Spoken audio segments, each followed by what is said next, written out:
Lalam-pirenena efa mizivezen'ireo fiara vaventy ny any amin'ny lalam-pirenena faharoa iny misy hatrany ny lozam-pifamoivoizana amin'izany lalam-pirenena izany araka ity fanadihadiana ity eo amin'ny sariny Mampitra Samuel.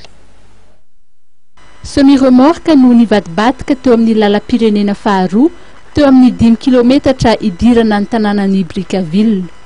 Lozam-pifamoivoizana izay vokatry ny fioaran'ny vesatry ny entana no tatezin'ilay camion.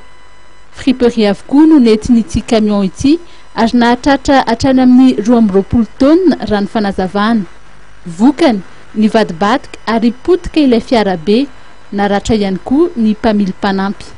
Balotage resaka balotage tsy nandeha mandeha mora fa chargement hauteur ny chargement zibal ny friperie idy chauffeur maratra kely mitony izy lasanza inty les akangaremana izy ty câble miaraka mécanicien 22 tonnes chargement.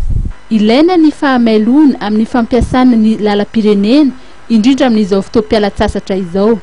Fotoana izay mahabetsaka ny fivezivezena indrindra ho an'ny lalam-pirenena faharoa. Tokony samy anaja avokoa ny fitsipika amin'ny feny fifamoivoizana sy ny fitateran'entana sy ny olona ny rehetra mba hialana amin'ny loza toy izao.